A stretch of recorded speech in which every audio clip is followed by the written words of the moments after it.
brothers, the objective of this is we're just trying to give you guys an opportunity to ask some questions with regards to Ramadan, coming back to Allah subhanahu wa ta'ala. We're going to do many different live, different topics. We're going to be taking it from a multiplicity of different angles, inshallah ta'ala. And you know, inshallah ta'ala, there's going to be a lot more of this type of thing that we're going to be doing. So without any further ado, brother Kreshnik, Habibi, Akhi, you have a question. Let's start with you first. Yeah, assalamu alaikum wa rahmatullahi wa barakatuh. Allah, akhi, talk to me, bro. Alhamdulillah, I saw your question. You put on the school. So I was thinking, I was contemplating, right? You know, because we all struggle with sins, but you know, everybody sins. So my question was, how do we maintain consistency in our Tawbah? You know, you make Tawbah, then you go back to the sin. You make Tawbah, but then you feel like I'm doing this all the time. And get back to the same sin, you know. Despite our, you know, we do the best effort and we have intention to leave it, but it's like the sins are like chains, they're holding us. Is your question about a particular sin or just the concept of sins? Constantly going back to a particular sin, or yeah, particular sin. Okay. So, because I would have answered differently based on that. Okay, so let me answer this for you. Now, Bakr can chime in, inshallah ta'ala, at any point. So, Tawbah has conditions. Tawbah has conditions. Tawbah, repentance, coming back to Allah subhanahu wa ta'ala has conditions. From the conditions of Tawbah, number one is to regret the sin. Number two is to make a commitment that you're not going to go back to the sin, a decision, I'm done with it, right? And number three, and this is the one that most people misunderstand, and it's iqla' min al-dhanb. It's to cut off the sin. It's to cut off the sin. Now, people don't realize what it means to cut off the sin. Let's just say, for example, there's a brother who struggles with alcohol. There's no alcohol. Yeah?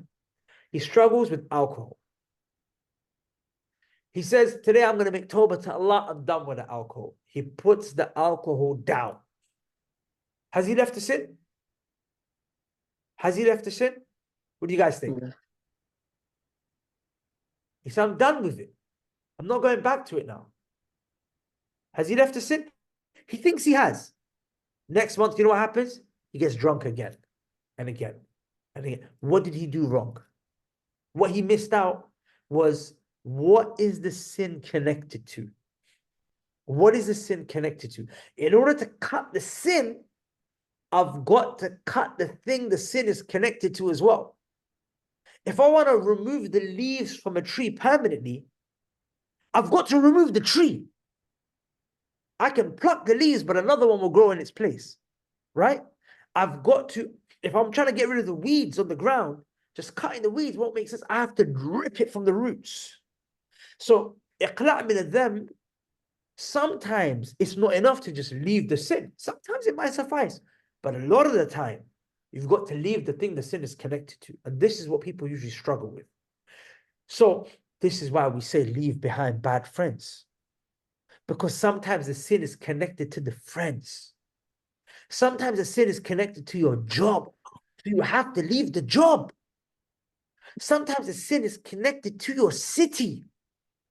Which is why in the hadith of the man who killed, he was told, leave the village and go to another village. Leave the village and go to another village. Because the people in this village are evil and the people in that village are righteous. And I'm not sure if you guys saw a podcast we done with Brother Sam Amin, who's the head of a real estate firm in the United States of America. He mentioned that he was actually not practicing when he lived in New York. He was up to no good and all sorts of madness. And he actually saw this hadith online. And he made a decision to leave New York and go to a place within America where there would be more Muslims. Just so he could leave, he understood it's not just the sin, but I have to leave the area. Now, for some people, it's not the sin. Sorry, it's not the area. It's not the friends. It's not the friends. It's not their job. It's their phone. So then they've got to leave behind the phone or leave behind certain applications on the phone. Some brothers watch pornography on their laptops. So you need to now get rid of your laptop. And what you need is a desktop that you place in the family living area. Because that laptop, you keep sneaking into your bedroom at night when no one's there and watching pornography. But you can't do that when you've got a desktop in the living area, right? So you've got to find ways. You've got to ask yourself, what is the trigger to the sin?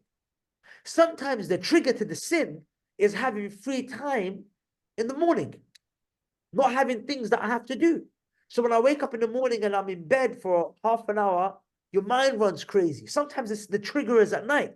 So you've got to ask yourself, what's the trigger? What's the thing that the sin is connected to? And if you can identify that, rip that off as well. And only when you've ripped that off, you've got rid of those friends, you've got rid of those devices, those applications, or you put locks on those devices and those applications, or you've done hijrah, you've left the lands of the kuffar and come to the lands of the Muslims. Or if you can't go from the lands of the Muslims to the lands of the kuffar, at least within the lands of the kuffar, you find a better, more appropriate place to live, right? You leave that workplace, you go to another workplace, you leave that school, you leave that university if it's causing your iman to slip, right? You get rid of the thing that the sin is connected to, then you would find that inshallah ta'ala, you would have left that sin bi'idhnillah al-bari. With that said, I must say, and it's necessary to say, that none of this can happen without the tawfiq of Allah, which is why you've got to beg Allah, Allah give you the strength to leave that sin.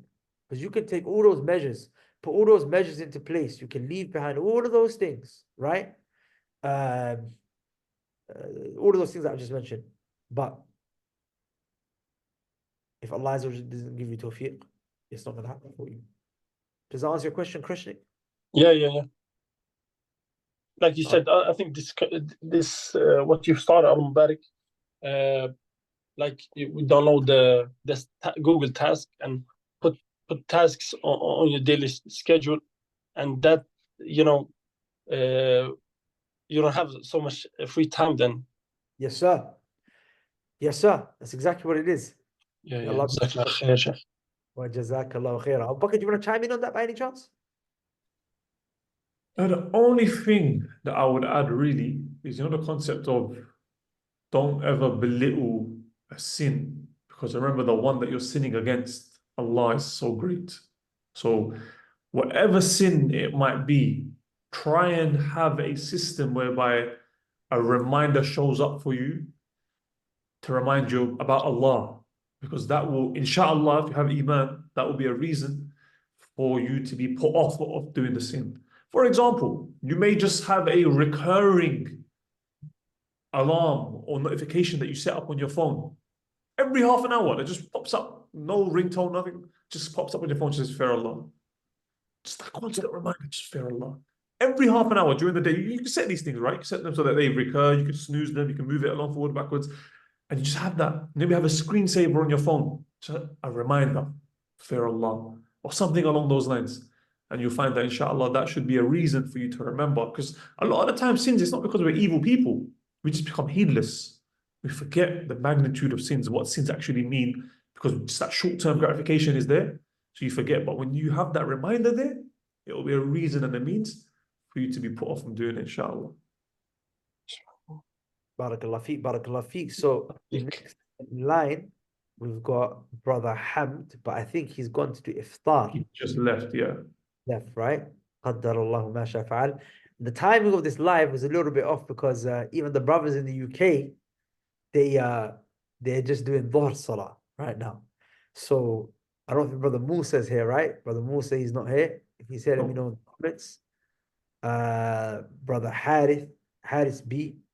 I don't think He's here, okay, inshallah. If there's any questions from the ground, from the floor, sorry, let me know. In the meantime, I'm trying to chat to Brother Hussein Ibrahim Akhi. How you doing, Hussein? Wa alaikum assalam wa rahmatullahi wa barakatuh. How are you, Muhammad?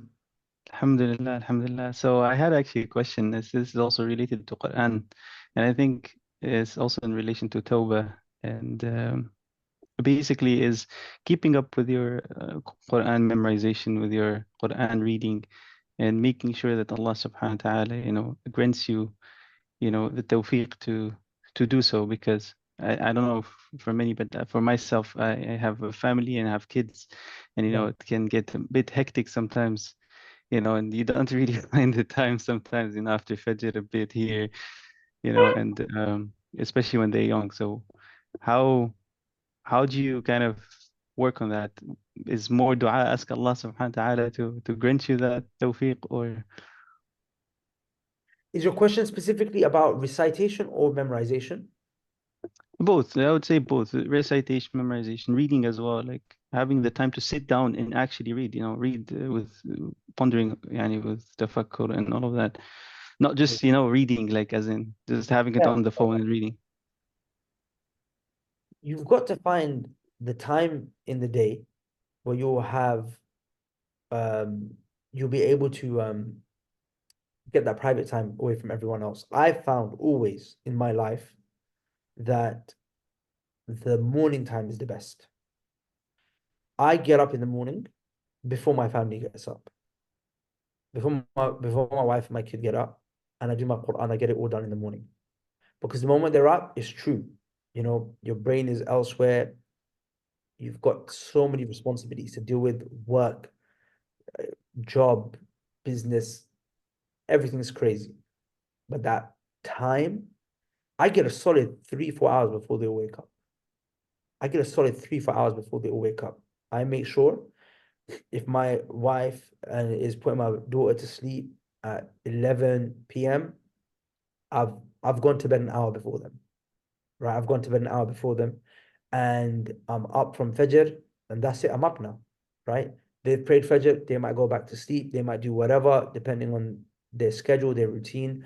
But I'll have that 2-3 hours in the day. Now, some people find that they might have that in the middle of the day when their kids go to school, if they go to school.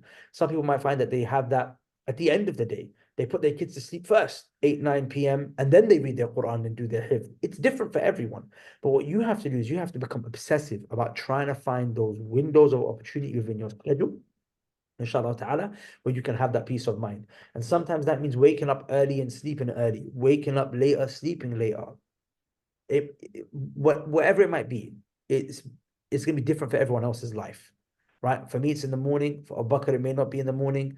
For Krishnik, it might be in the middle of the day. But you've got to find that pocket of time where they'll be busy doing something else, busy with school, work, or sleep. I prefer when they're sleeping, because there's no way they can bug me during that time. Also, it's important to mention, when it comes to the Quran, Allah says, Allahu ya'lamu haythu yaj'alu risalata. Allah, He knows where He's going to place His message. I.e., this Quran, Allah knows where He's going to place it. He knows where He's going to place it, subhanahu wa ta'ala. So, akhi, this is a gift from Allah. The Quran, to have it memorized, is a gift from Allah. Allah places it in the hearts of His true, His slaves. So it requires a lot of dua, a lot of dua, a lot of requests from Allah. And here's another thing. A lot of people think that you should only rely upon Allah when it comes to rizq, provision, and business, and health, and wealth. But what about relying on Allah when it comes to ibadah? In fact, the most important thing that tawakkul needs to be practiced in is ibadah. That's why Allah said, إِيَّاكَ نَعْبُدُ وَإِيَّاكَ نَسْتَعِينُ. It's only you that we worship Allah, and it's only you alone that we ask for help. Help was mentioned in the context of ibadah here. We hear about the help of Allah in the context of helping our brothers and sisters when the calamity strikes. We hear about help in the context of sickness, in the context of wealth. What about help in the context of salah? One of my mashayikh, I heard him say that we are struggling to wake up for Fajr or Tahajjud. You know why? Because we're placing our trust in the alarm clock, not in Allah. He said the alarm clock is the means. Set the alarm clock up, but place your trust in Allah to wake you up. The alarm clock won't wake you up. Allah will wake you up. The alarm clock is the means. So place your trust in Allah to help you memorize the Quran. Hope that answers your question, Muhammad Hussein. Does it? Allah, fantastic. MashaAllah, tabarakallah. Who do we have next? Muhammad Sultan. Muhammad Sultan. تفضل. Assalamualaikum. Wa alaikum assalam, Can y'all Muhammad. hear me? I can hear you, brother. Okay. So my question is, when on the path of returning back to Allah, how do I deal with friends who are still on the same bad habits and throw doubtful remarks at us or at me, such as this is only a phase for you, you'll be back to smoking and dating or whatever other sin soon enough, or calling you a sheikh just because you started doing the obligatory acts of worship. Actually, one thing that's really important to understand here is that there's no good in a person that has that type of a characteristic and a mindset. Like, what good is there in a person who's are these even friends? Like, friends are supposed to encourage you, whatever you're doing, trying to make money, trying to get married, trying to get on your deep. Friends are there to encourage you, support you, right? Not to put you down. Imagine a guy says to you, Akhi, look at you trying to set up your business. You're gonna be broke in a couple of days. Don't worry, you'll be back at the broke house. You'll be back on the food stamps very shortly. Don't worry, you'll be back. You'll be back on that welfare very shortly, Akhi. Would you stick around with that person? Would you keep those people around you? So then why would we keep people around us like that? The ones who are telling us, don't worry, you'll be back to the sins very soon. Don't worry. Sheikh, you figure out Sheikh, you'll be back to the sins. Why would we keep them around? There's no reason. Could we even call these people friends? No. A friend, sahib, in the Arabic language, is one who accompanies you. Suhba, like stays with you.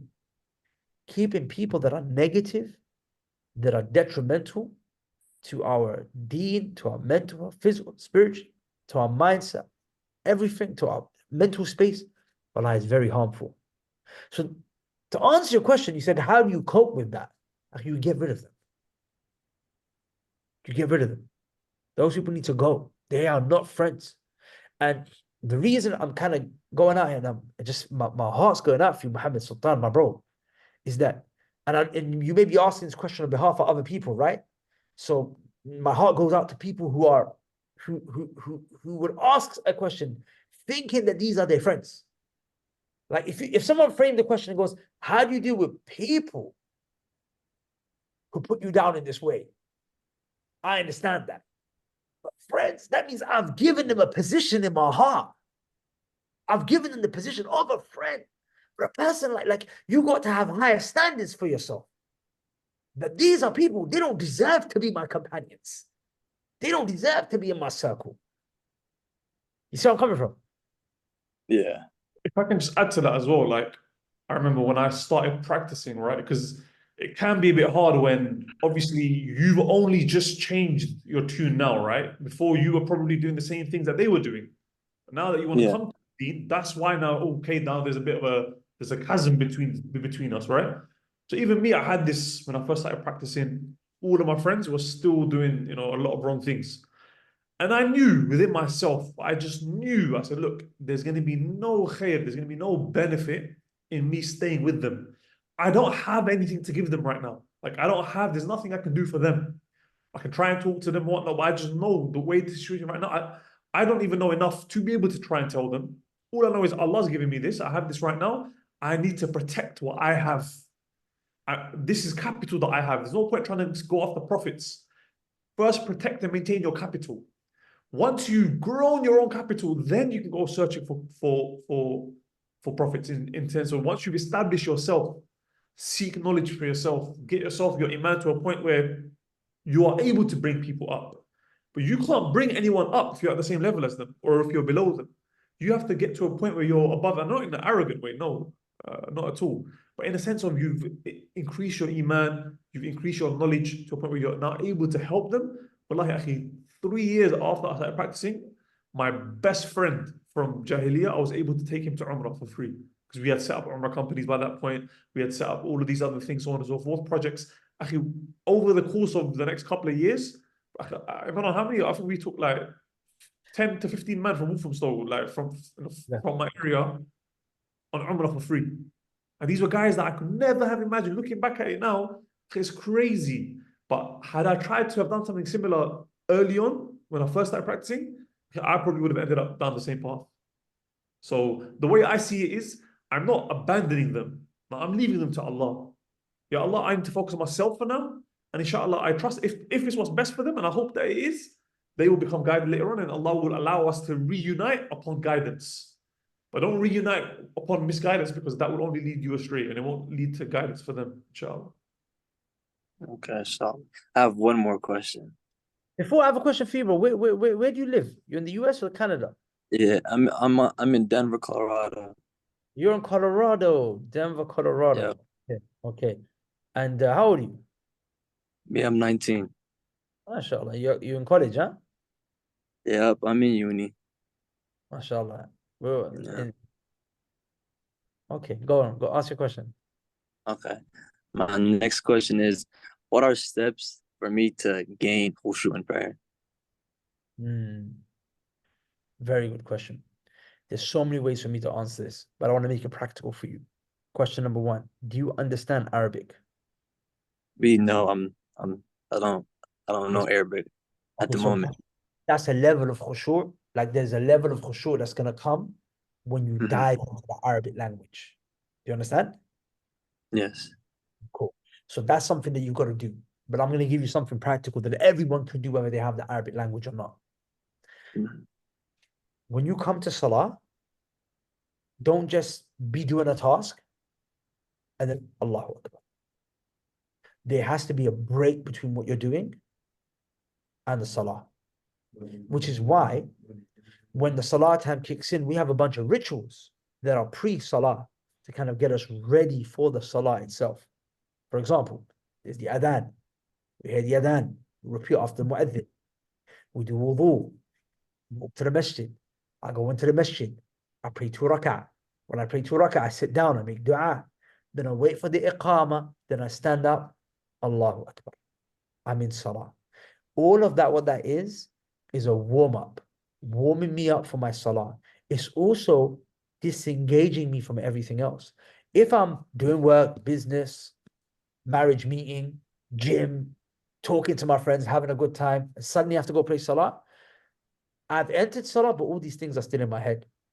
But if I was doing all these tasks and I've started to repeat after the mu'adhin, walk to the masjid, do my wudu, all the stuff that's in my head is slowly just being disengaged until the moment that the salah time kicks in, I've emptied my mind and I'm focused on Allah. Now, I understand that that's not necessarily practical for every person for all 5 daily prayers every single day. We don't always, because some of us live in kuffar countries, have the ability to just walk to the masjid, right? And sometimes you have to pray in between lessons. But what you want to do is you want to try as much as you can to prepare for the salah time ahead of time so that you can just try your best to have as many of these precursory rituals that the deen legislates, right? Not innovated ones, legislated ones that you can have in place before the salah actually kicks in.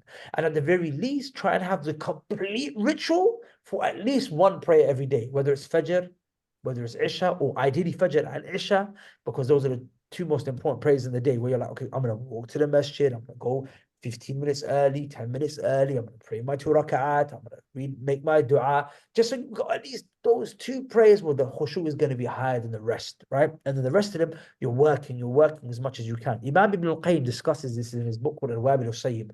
He says, Shaitan, he tries to rob you twice from your salah. Number one, he tries to rob you before the salah starts by causing you to come to the prayer late, to cause you to just not get to the masjid in time to sit down to do dhikr. The second time is when the salah actually starts, he starts to whisper to you in the salah. So what you've got to do is you've got to, number one, prepare for the prayer. And number two, when you're in the prayer, and this is the second thing, is you've got to fight shaitan. You've got to fight shaitan. You've got to fight shaitan and constantly remind yourself, I'm standing before Allah. I'm standing before Allah. I'm standing before Allah. And as long as you're fighting, guess what? You're good. Because you are now a mujahid. You're fighting against shaitan. Do you understand? So it could be that you're going to fight with shaitan for years until you have complete relaxation, khushu, but it's okay because you're a fighter now. And Allah loves the fighters, right? Subhanahu wa ta'ala. So, summary, there's many things you could do for khushu. Scholars have written books on so many different things, and there's so many advices that I can give you now, but I like to leave you something practical. Number one, prepare for the prayer early and disconnect and disengage from whatever it is that you're doing. And number two, what is it, Habibi? You fight with shaitan in the salah and constantly remind yourself you're standing before Allah. Jazakallah khairan. Jazakallah khairan, man. Were you started practicing the deen recently or you've been on the deen for a while? I don't know how to answer that question. Like, growing for like about 2 years now, alhamdulillah. I've been trying my best to limit the distractions and become closer to Allah. And how's it going? You feel like people around you just bring you down, Yeah. or? So I left my city for college for basketball for a semester, and I was in the middle of nowhere. And once I left my city, you know, I became a lot closer to Allah. But at the same time, the city I was in, there was no Muslims and there was no masajid, so I felt very lonely and depressed.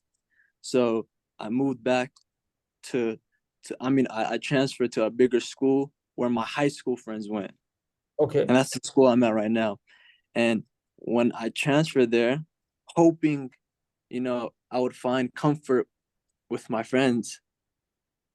And when I got there, it seemed like no one was the same, you know? They were all on things that I don't want to be on, you know?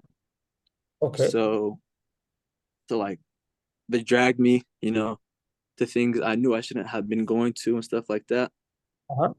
So once I figured that out, I decided to commute. I decided to move back home to my parents' house and just commute to school 2 days a week. Okay. And alhamdulillah, that's been a lot better, you know. Being with your family in Ramadan and being able to go to Tarawih every night, you know, it's been helping me out, alhamdulillah. So MashaAllah. you know, it's a journey, so and there's always gonna be ups and downs. Your iman is never gonna stay the same. So I you just hear gotta you. fight it. So now you go to a different city. You go back to the old school.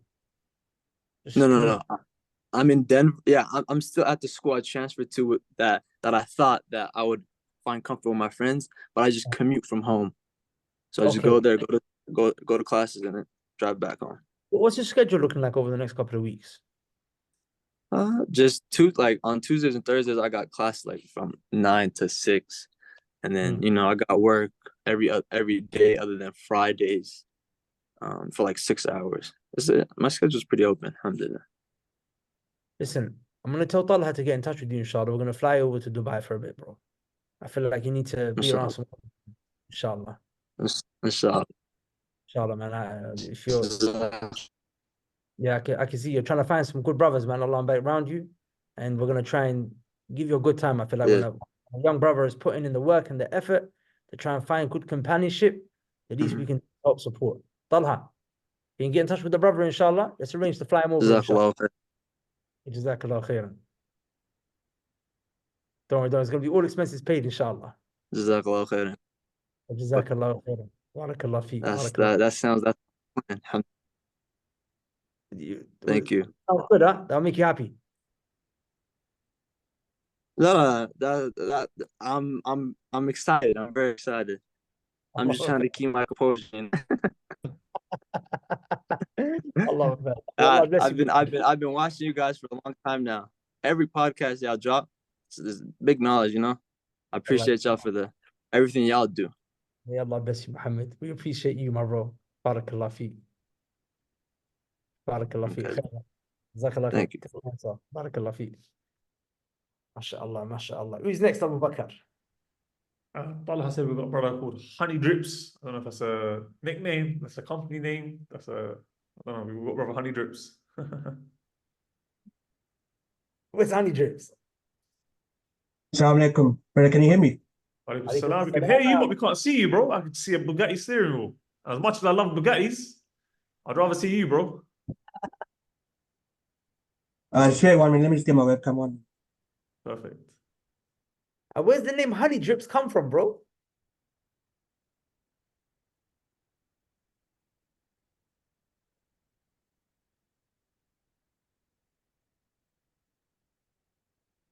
Should we get Musa on first and then come back to...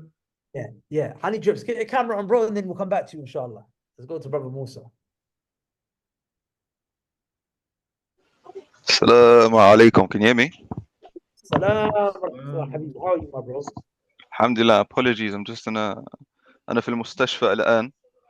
Subhanallah. Yeah, been since last night. Alhamdulillah.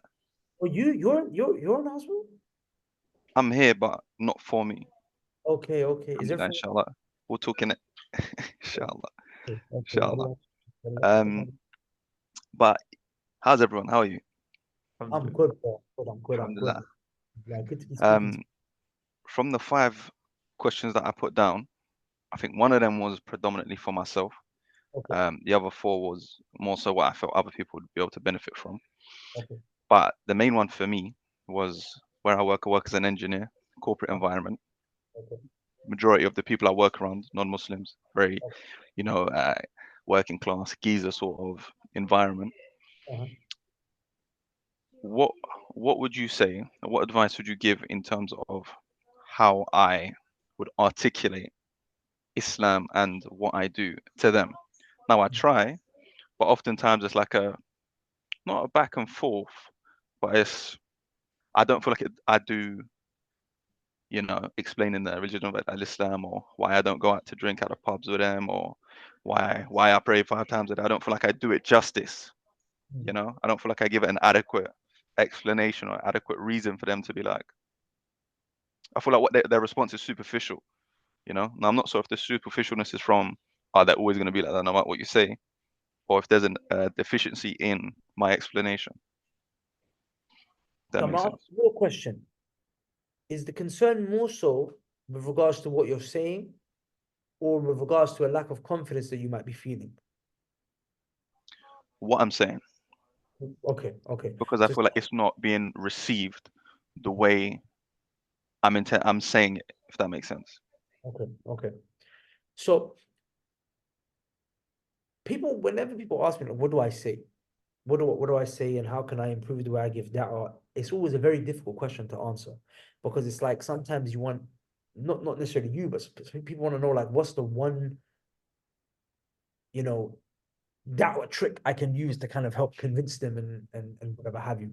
And the thing is, da'wah is a lot more nuanced and complex than that. You're dealing with real life people, and people that come from different backgrounds and cultures, and people who learn in different ways and receive understanding in different ways. So sometimes there's a tailored approach, sometimes there's a contextualized approach, and all of this comes through learning the manhaj, the methodology of the prophets when it comes to da'wah. Also comes from experience, like dealing with people, right? So there's no like one answer I can give you, but there's principles I can give you. There's principles I can give you. And I'll just give you a few principles right now that I feel like are very, very, very useful. Principle number 1 is before the da'wah. Is before the da'wah. If a Muslim carries himself the way he's supposed to carry himself, everyone's just infatuated with him before the message even comes.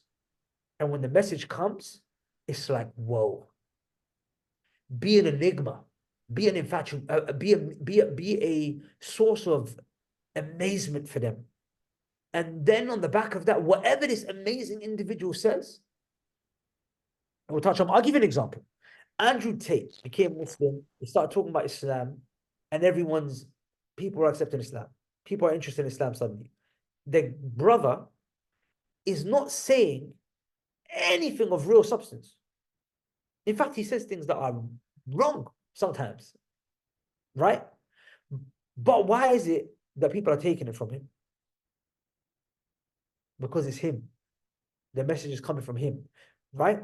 Which in essence is wrong in some ways, but it's not entirely wrong. Where we shouldn't base the message based on the person it comes from. The message should be given credit and value in within itself.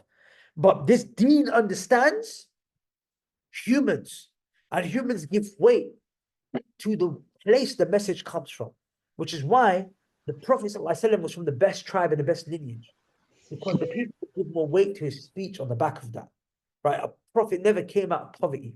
A prophet never came, out of degradation. A prophet was always from the people that were respected. Lut alayhi salam, even though he was from a noble background, but from the people that he was sent to in Sodom and Gomorrah, he had no tribe there. And for that reason, he wasn't given the respect that was due to him, which is why Allah never from that point onwards ever sent a prophet except he's from a strong tribe, right? So then there's the tribal element, there's the authority element, which is being a person of authority, right? Like if I am a CEO, if I am really trained at my skills, a brother I know who's a venture capitalist, he manages funds of companies like millions. His firm manages $120 million companies in terms of their portfolio. So I must have asked him, I was like, bro, why do you still do what you do? You've got like crazy money, bro. He said, I do it because when I sit in front of these CEOs as their fund manager, as the guy who's bringing the investment forward, when they talk to me about their numbers and if things are up and down this quarter, I then ask them about the Iman, is it up and down? And I asked them, are you praying? And if they're not, I told them pray. So I don't mention the hadith, I don't tell them anything too much, but you know what it is, bro? Because of the seat that I'm sitting on, it hits home. And they start praying and they start leaving behind alcohol. And I've changed company culture just on the back of me telling them because of the place where I sit. Yeah. That's is having that place of authority in your workplace, right? Another element is your attitude and your mannerisms. And the example that I love so much here, and I love so dearly and deeply, is the example of Yusuf alayhi salam. Yusuf's in a prison. He's in a prison. He's in a prison. And in a prison, what do you find? Rapists, drug dealers, murderers, thieves, right? The most wicked of the wicked. Okay, some brothers are doing time and they don't deserve it. But prison is for criminals. Now, if you're a righteous person, would you not stand out in a prison? Of course you would. This is the one guy that doesn't backbite. He's the one guy who doesn't talk about girls. He's the one guy who keeps himself. He's always praying. He's always worshiping Allah subhanahu wa ta'ala. The two prisoners, Yeah. who wanted the deen to be interpreted, what did they say to him? He said, Inna naraka, we see you to be from the muhsinin. We see you to be from the good doers. He stood out in a prison, in a dungeon of criminals and devils, as the good doer. It should be like that in your workplace. Like all those guys there are drinking, families, relationships are falling apart, adultery. You already know what goes on, right? With those people in their life. They should just look and say, Musa is the good guy. He's the good guy. This is the good guy, right? And what's going to happen is they're going to come to you for help. They're going to come to you for advice. They'll come to you for help and advice in regards to relationships. I mean, when I sit with brothers like that are like not even on their deen, but they sit with me, they don't just see me as this is the guy with the beard and he prays. No, this is the guy who's got, he can give me advice on business. He can give me advice on my relationships. He can give me advice on X, Y. He can give me life advice, right? With regards to my friendships, my families. They'll come to you. When they come to you, that's a beautiful opportunity to be like, yes, I'll help you. But first, what did Yusuf say? أَأَرْبَابٌ مُتَفَرِّقٌ خَيْرٌ أَمِ اللَّهِ الْوَاحِدَ الْقَهَارِ. These many gods that you have, are they better than Allah, the one, the irresistible? Now they have to listen because they need something from you, right? So these are preliminary things that you do. Have a position of authority in your workplace. Have a position of like, show your skills, show that you're good, show that you can help them in areas outside of work or even connected to work. Let them come to you. When they come to you, use that as an opportunity to be like, well, let me help you. But first, let me tell you something. Because people are always more receptive when they need you. And it doesn't have to be so like calculated where, yeah, I'll help you, but first listen to me for 5 minutes. It's understood, I'll help you, and then maybe just bring on a conversation about the deed later on. They'll be more receptive because they know you are now the guy that helps them, right? So there's so much more I could say. There's so much more I could add on. But, you know, like another principle is I could just keep the conversation around Allah.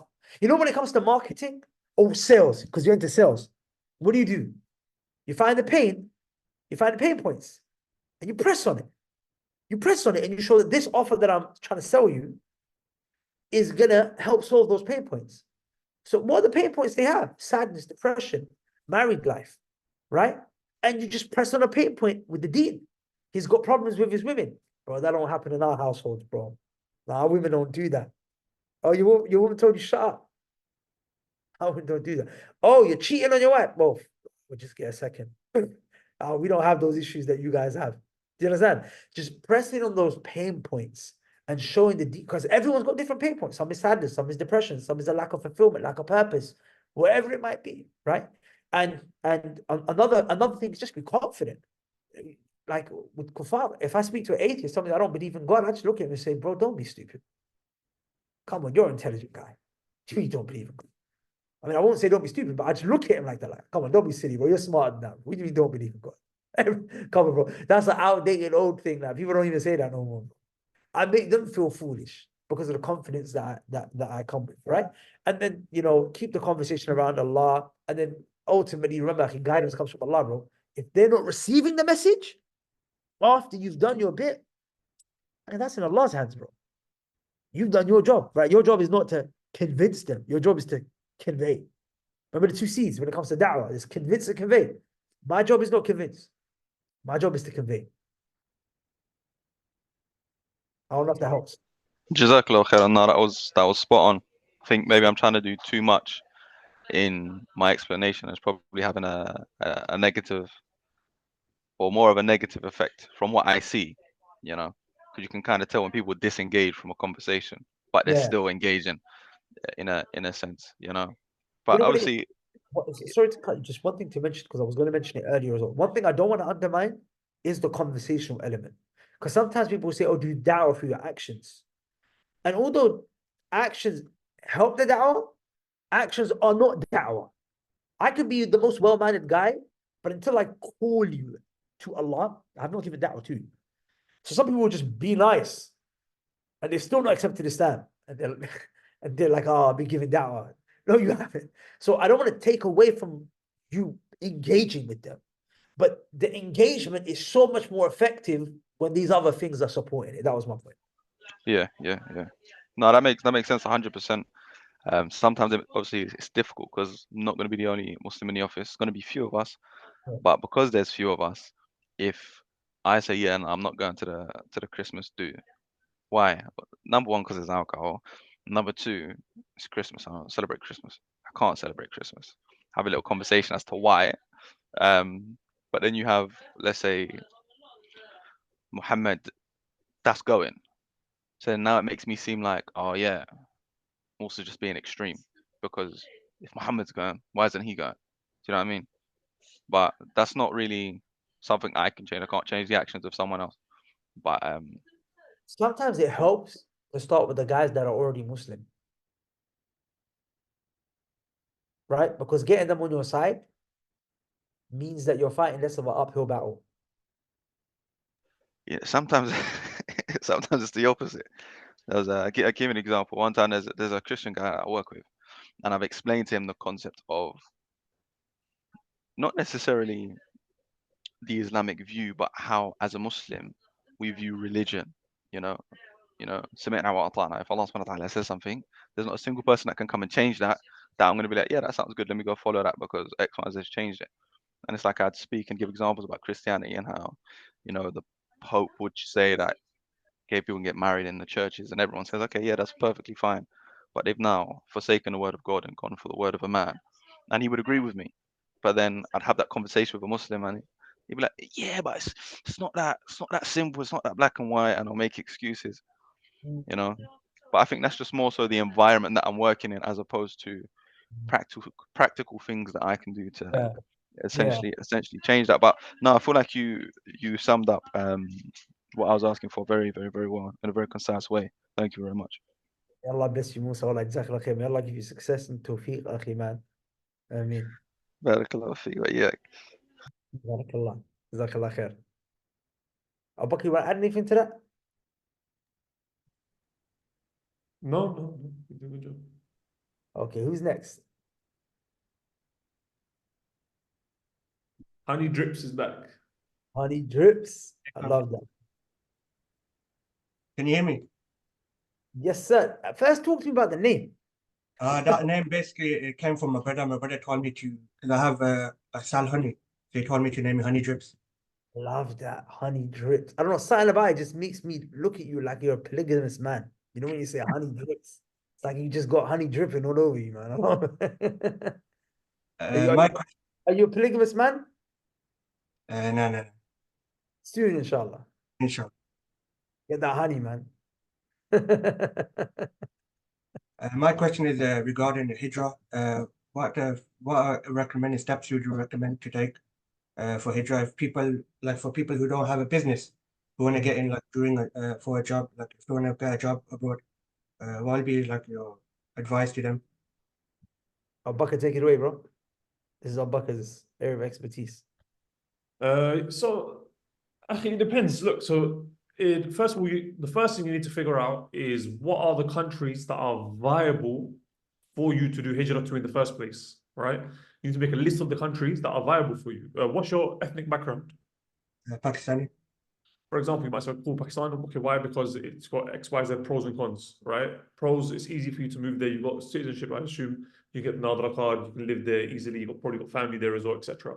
Cons, some areas aren't very safe depending on where you're from. Economy isn't great. The lifestyle is not going to be great, so on and so forth. You may look at some Gulf countries, you know, UAE, Saudi Arabia, Qatar, so on and so forth. You may be looking at Indonesia, Malaysia, Turkey, Egypt, North African countries, whatever it might be. You just have to look at what are the realistic options for me? Which countries that am I somewhat familiar with? Do I know people that are living there? What's the economy like? What's the environment like? So on and so forth. I can only speak to you about the UAE because that's where we've moved to, right?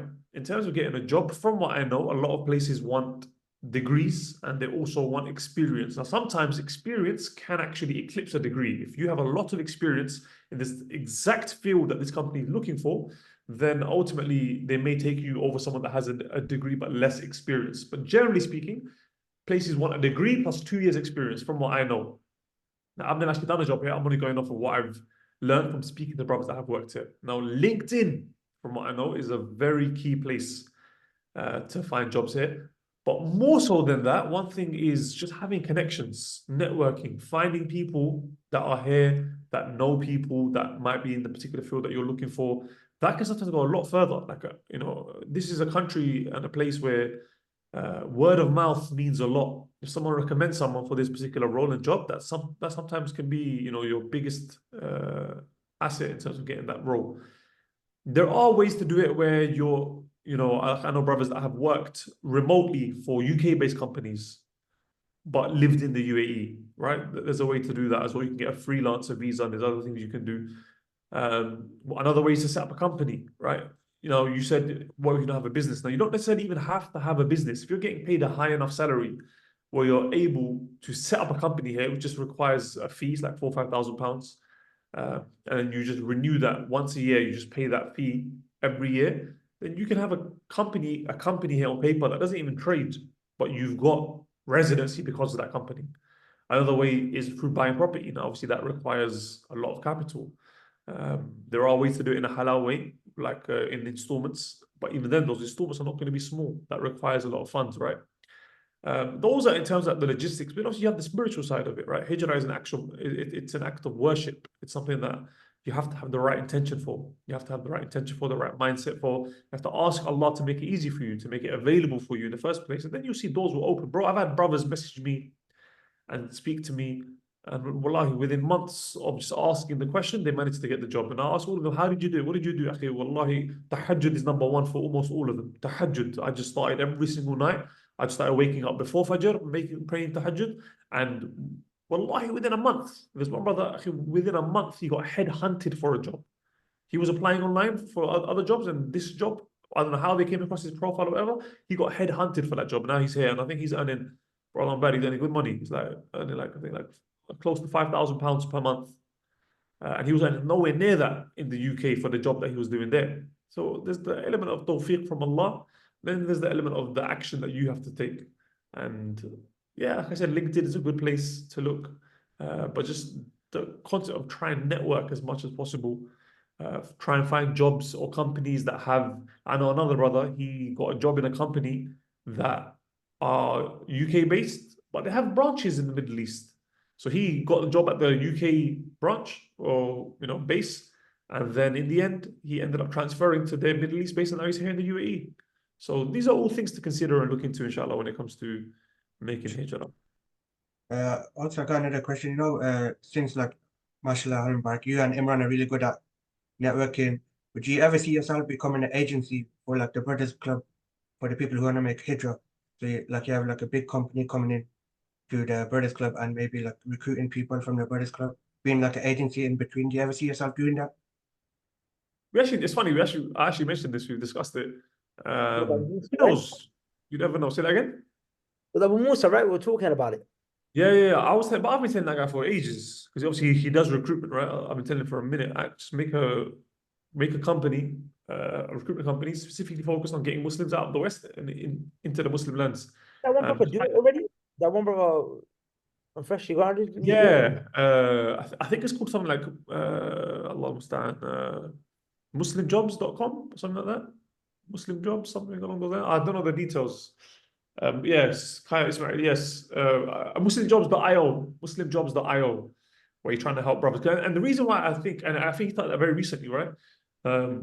The reason why I was saying to Abu Musa this would be such a good idea, and I was telling him this like a year ago when I first moved there, because people that are looking to do hijrah and their main priority is doing hijrah, they will even be willing to settle for and willing to compromise on certain areas. It'll be easier for them to find a job because they'll be willing to compromise on certain things that a normal person wouldn't be, right? Because their main concern isn't necessarily the money or the package and what's included, but their main thing is, I just want to do hijrah.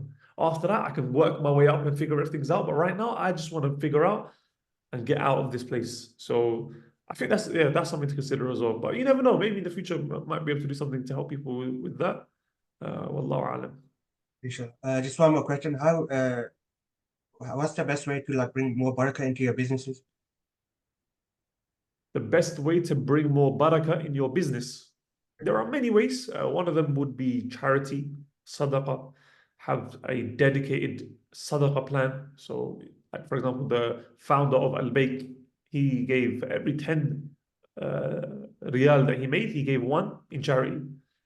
That's 10%. 10% of all the money that they made, they were giving in charity. Then when he died, everyone was like, oh, his sons are going to take over, they're going to reduce it or remove it, get rid of it.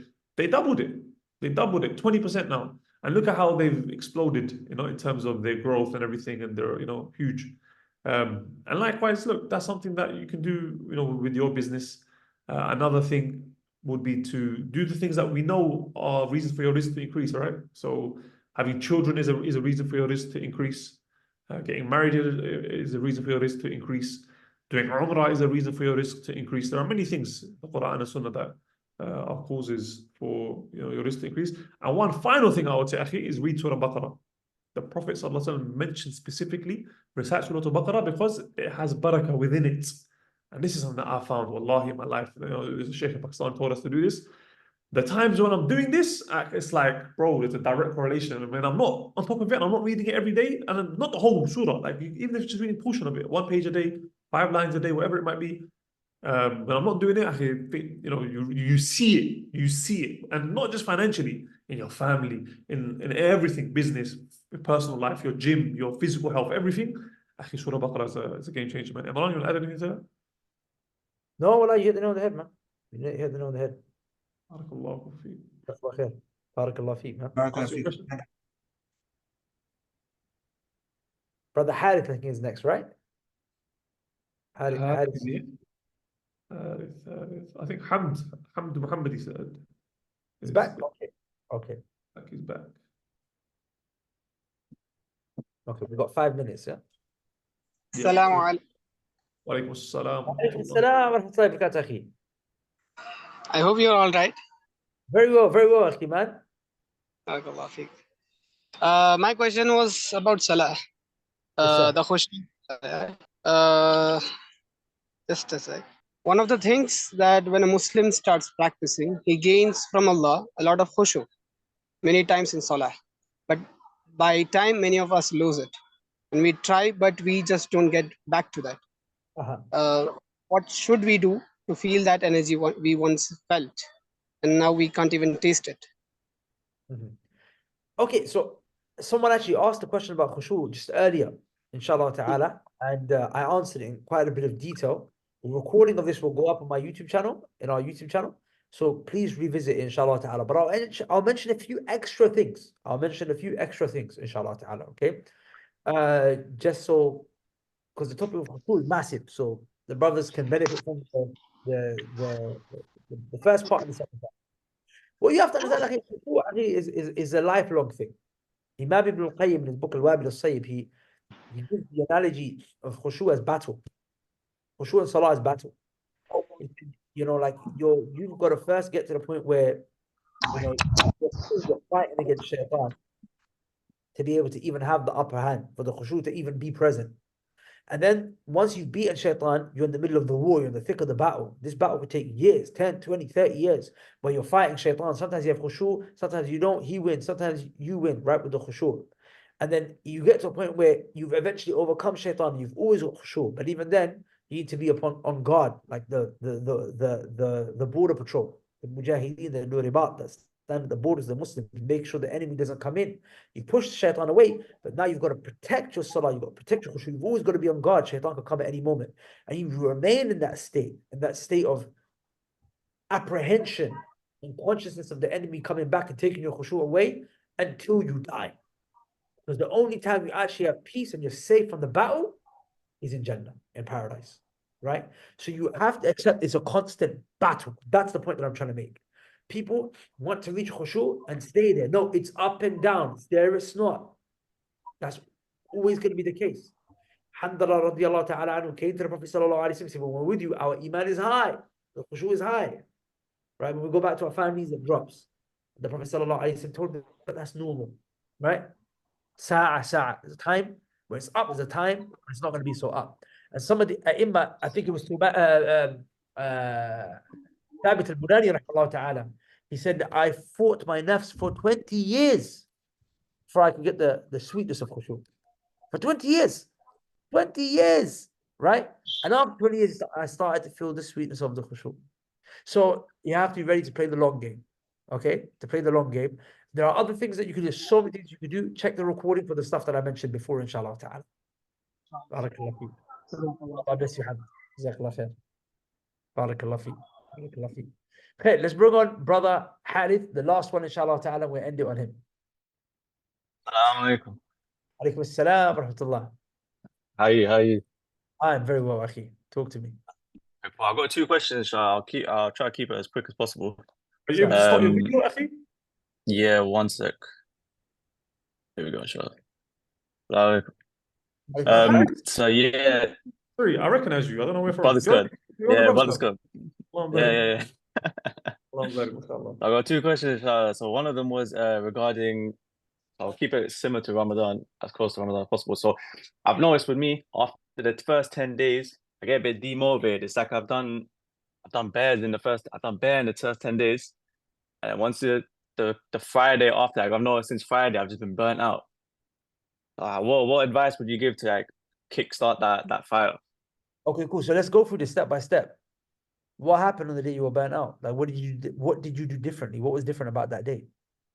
To be honest, on Fridays, typically speaking, my schedule is very different because obviously I'm in the mosque from Fajr to sunrise, and then afterwards I stay there and I come back Jummah as well, and then you're reading Surah Kahf, and obviously I've got work, so I'm always mixing all those things. Whereas on other days, like I can wake up at a normal time and then work and then read Quran and like pace myself out throughout the day. But since Fridays, it's as if like I just got burnt out from doing too much, I guess.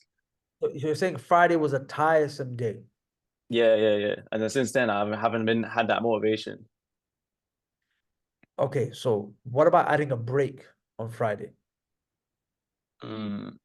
Or adding a break on Saturday morning? Yeah, recoup myself. Okay, yeah. And have it in your schedule. Because what happens is that when you don't account for the break and you take a break because you're burnt out, in your mind, I've stopped my consistent streak of progress. So now you feel down, you feel bad about yourself. I slipped up. And then you start to have that negative thing in your mind. If I slipped up one day, I might as well slip up another day. Okay, I'll get back in 2-3 days. And then it's a spiral, right? But if you say to yourself, wait, I've calculated a break. I've put into my schedule, I will take a break on Friday to protect myself from burning out. I will take a break Saturday night. Like I've been going hard all these days, but in order to carry on going hard, I need to have a pause.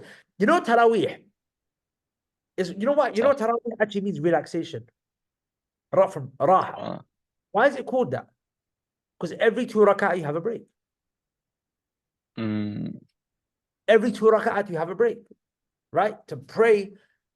Because otherwise we just pray 1 rak'ah that was long, the equivalent of a juz. But no, we have consistent breaks. Why? To give us a break so we don't burn out. So likewise, you might say, okay, cool, look, Friday's a day where I've got to do a few extra things. I've got a few extra responsibilities. There's obviously religious duties as well. Let me just take a break. It's true. In Ramadan, you have to go as hard as you possibly can. You have to go harder than the rest of the year. But in order to make it to the end of Ramadan, you've got to take into account breaks. Okay, yeah. That makes sense. And Yeah, my next question, sorry, I know you're on a short time. Just quickly mention the next question. So in terms of a lot of contracts in the UK, I think generally in the West, have late payment fees. They say no interest, but they've got somewhere hidden in the late payment fees. How do you navigate through that? Because a lot of contracts like internet, phone, SIM contracts, rent as well, they some way in shape or form have late payment fees. And obviously not all the time you're gonna have a Muslim person that's you're paying for rent. So how do you navigate through that? I'll pass on to Bakr, inshallah. These Inshallah. areas of expertise. It's not my area of expertise. I just have experience with it. So Habibi, look, it depends. So there's certain things you have to ask yourself: is this something that's needed? So I'll give you a small example, like having a phone on a contract. Is that needed? Why can't you just get a gift card SIM and just do it monthly? You get a decent amount of data. There's no recurring contract, so there's no possibility of late payment fees. But you just want the newest phone. That's why you want a contract. But can you do with the current phone you have and just get a SIM only? Yes, you can. Can you do pay as you go? Yes, you can. Okay, that's one option there. Boom. You know, and there's many other things like that. Like it's definitely going to make your life difficult. But anything that's worth having is difficult. Like things that are easy. I'll give you another example, right? For example, even with Wi-Fi, like, you know, you can actually get routers that you can put SIMs into, for example. And again, you can choose that monthly, like a gift card. I was doing that for a while. Or you can actually get monthly contracts, which are more expensive. But you can get, you know, no, it's not like a 12-month contract where you pay monthly. Like each month is a separate. Oh, just 1 month. Okay. Yeah, exactly. That's a possibility. Where it gets a bit more techie, you know, can be things like rent. You know, like renting a house, for example. But even then, it's just about finding landlords, man. Like me, just going through the like different landlords, until you find one that will agree to it. They may want different things. Like I remember one of the properties that I got, which was in Slough, a 2-bedroom flat. The landlord wanted 1150, I believe, for the rent. I offered 1250. I said, look, take off that, and I'll pay 1250. I paid a little bit extra. When I moved into it was a 3-bedroom house in Hounslow. I had to pay 6 months rent up front to remove the late payment fee, which obviously I understand that's not going to be possible for every person. Yeah. But in that situation, that's what I had to do. And other times, I just asked them. I said, "Look, can you just, as in, look, I work a respectable job. I do this, and this is my bank statements, my income." And I sent them the Islam Q&A links that mentioned about late payment fees. Literally, just late payment fees. If you want, you can change it to an early payment discount or an on-time payment discount. Like, let's just say the late payment fee is £50, and your rent is 950. So instead of saying pay 950, and if you're 1 day late, it becomes 1,000. Just say, look, the rent is 1,000, but if you pay it by the first, you get £50 discount, 950.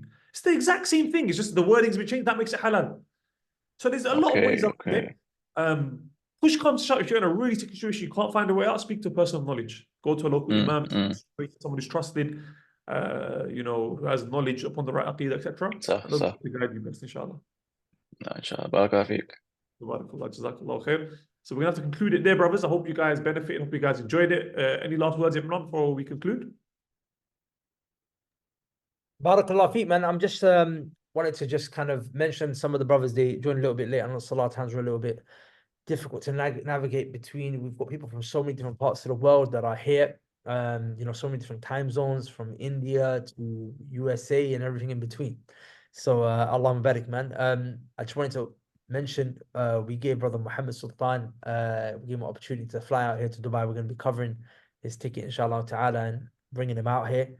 You never know, I might do little something cheeky like this regularly, not just in the lives, but in the community generally. So I need you guys to be as engaged as you possibly can, provide as much value as you possibly can to the rest of the brothers, bi'idhnillahi bari. And we're going to be giving away lots of goodies like this. Who knows, one of you might be sitting in one of Abu Bakr's supercars very soon. We're trying to make this nice and fun and exciting. A brotherhood, a community that's strong, beneficial, valuable, all of that, inshallah, yeah? So what I would love for you guys to do right now is Just make sure you go back onto the community and let the brothers who didn't turn up know how much of an L it was that they didn't turn up, so that they make sure they're here next week. And we're going to be having other lives from other brothers as well. With that said, I got to love you and leave you people. سبحانك اللهم وبحمدك أشهد أن لا إله إلا أنت أستغفرك وأتوب إليك. Guys, get a cracking. It's Ramadan. Assalamu alaikum. Peace.